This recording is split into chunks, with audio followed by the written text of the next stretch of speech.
అందరికీ నమస్కారం. నిన్న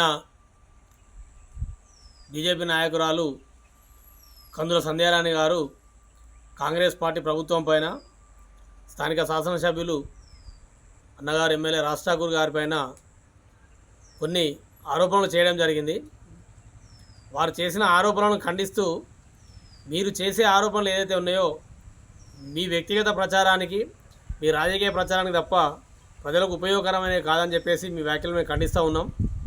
మీరు లింగాపూర్కు సంబంధించిన దళితుల సమస్యల మీద వారిని పునరావాస కాలనీకి సురక్షిత ప్రాంతానికి తరలిస్తా అని చెప్పి మక్కాన్ సింగ్ గారు హామీ ఇచ్చారు ఎలక్షన్ల ముందు అని చెప్పి మీరు అన్నారు. మీరు గత 25 నుంచి 30 సంవత్సరాల వరకు ఆ గ్రామం లోపల స్థానికంగా నాయకత్వం వహిస్తూ ఉన్నారు.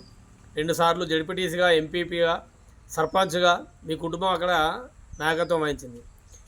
మీరు కనీసం వారిని సురక్షిత ప్రాంతానికి తరలించడం అటు ఉంచి వారి సమస్యల గురించి కూడా మీరు పట్టించుకున్న పాపాన పోలేదు. ఎందుకంటే వారి సమస్య పరిష్కారం అయితే మీకు రాజకీయంగా కానీ, మీకు ఇతరత్ర వ్యక్తిగతంగా కానీ మీ వ్యక్తిగత అభివృద్ధి జరగదనే దాన్ని మీరు ఆలోచన చేసి ఇప్పుడు లింగాపూర్ ఓపెన్ కాస్ట్ ప్రాజెక్టు మూతపడ్డ తర్వాత వారి సమస్యలను మీరు ముందుకు తీసుకొచ్చి రాజకీయంగా మీరు ప్రభావం కలుపుకోవడానికి ప్రయత్నం చేస్తూ ఉన్నారు.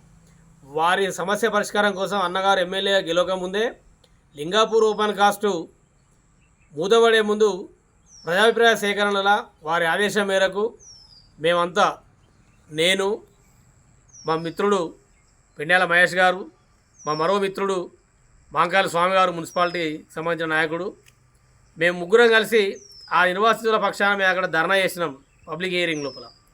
దానికి స్పందించిన అప్పుడున్న జిల్లా అడిషనల్ కలెక్టర్ గారు ఆ తెల్లవారి కలెక్టర్ ఆఫీస్కు రమ్మని చెప్తే మేము అందరం వాళ్ళని తీసుకొని వెళ్ళి ఆ సమస్యకు పరిష్కారం ఎక్కడ ఉందో ఆ సమస్య పరిష్కారం కోసం మేము ప్రయత్నం చేసి ఆ దిశగా మా మక్కాన్ సింగ్ రాజ్ ఠాకూర్ గారు సింగరేణి యాజమాన్యంతో ప్రభుత్వ పక్షాన వారిని ఒత్తిడి తీసుకొచ్చి ఆ సమస్య పరిష్కారం కోసం చిత్తశుద్ధిగా పనిచేస్తూ ఉన్నారు. అది మాకున్న నిజాయితీ. ఇంకొక విషయానికి వస్తే బండలవాగు ప్రాజెక్టుకు లిఫ్ట్ ఇరిగేషన్ స్కీమ్ గురించి మీరు మాట్లాడారు. బండలవాగుకు లిఫ్ట్ ఇరిగేషన్ కానీ, అంతర్గా మండలంలోకి లిఫ్ట్ నీరు రావడానికి కారణం కానీ, అసలు ఆ పథకం రావడానికి కారకుడే మక్కాన్ సింగ్ రాజ్ ఠాకూర్ గారు. బండలవాగు ప్రాజెక్టును సొంతం చేసుకునేదే మక్కాన్ సింగ్ రాజ్ ఠాకూర్ గారు. ఆనాడు పొన్నాల లక్ష్మయ్య గారిని, ఇరిగేషన్ మినిస్టర్ ఉన్న పొన్నాల లక్ష్మయ్య గారిని బండలవాగు ప్రాజెక్టులో నీళ్ళ తీసుకుపోయి నిల్చుండబెట్టి దాని ప్రాధాన్యతను వివరించి ప్రజల కష్టాలని చెప్పిన నాయకుడు మక్కాన్ సింగ్ గారు.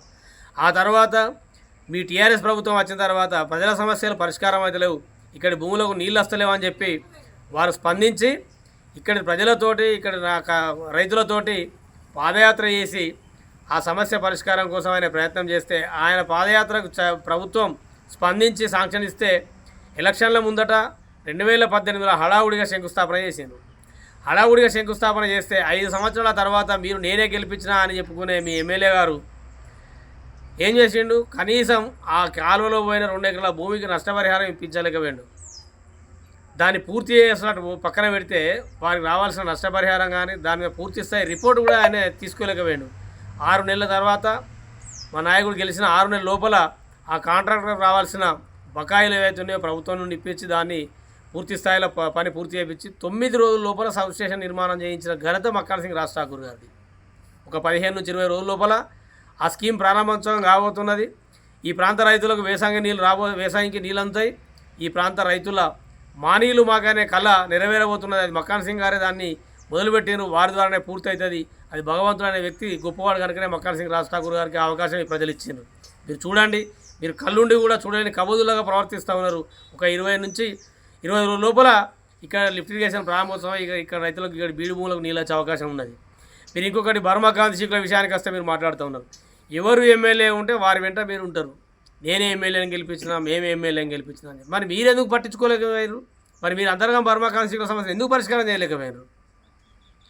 అంతర్గం బర్మా కాన్స్టిట్యూషన్ సమస్య మీకు పట్టింపు ఉండదు. లింగాపూర్ దళితుల సమస్యలు మీకు పట్టింపు ఉండయి. ఈ ప్రాంత రైతుల సమస్యలు పట్టింపు ఉండయి. ఈ ప్రాంత మహిళల సమస్యలు పట్టింపు ఉండయి. మీకు కావాల్సిందల్లా మీ వ్యక్తిగత స్వలాభం, మీ వ్యక్తిగత రాజకీయ స్వలాభం. మేము రాజకీయంగా అభివృద్ధి పొందాలి, మేము సంతోషంగా ఉండాలి తప్ప మేము ఎవరు నాయకుడు ఉంటే ఆ నాయకుని వెనకాల ఉండి మీరు ఓట్లు వేయించుకోవాలి. ఆ రాజకీయ నాయకుని అన్నతోని అధికారాన్ని అనుభవించి మీరు వ్యక్తిగతంగా లాభం పొందుడు తప్ప ఈ ప్రాంత ప్రజల పక్షాన మీరు మా పోరాడింది లేదు, ఈ ప్రాంత అభివృద్ధి కోసం మీరు చేసింది ఏం లేదు. ఏదైనా చేసింది ఉన్నది అంటే గత 10 సంవత్సరాల క్రితం కాంగ్రెస్ ప్రభుత్వం ఉన్నప్పుడే జరిగింది. మళ్ళీ ఈ సంవత్సరం నుండి మక్కాన్ సింగ్ రాజ్ ఠాకూర్ గారు, రేవంత్ రెడ్డి గారు ముఖ్యమంత్రి గారు, శ్రీధర్ బాబు గారు మంత్రి గారు, వారి నాయకత్వం లోపల మక్కాన్ సింగ్ రాజ్ ఠాకూర్ గారు చిత్తశుద్ధితో పనిచేస్తూ ఉన్నారు. ఆయన గురించి ఆయన పనిచేస్తలేడు, ప్రజల గురించి పట్టించుకుంటలేడు అంటే సూర్యుని మీద ఉమ్మేస్తే ముఖం మీద పడ్డట్టు ఉంటారనే విషయాన్ని మీకు తెలియజేస్తూ ఇటువంటి వ్యాఖ్యలు చేస్తే మరోసారి బాగున్నాయని చెప్పేసి మేము హెచ్చరిస్తూ ఉన్నాం. జై కాంగ్రెస్, జై మక్కాన్ సింగ్.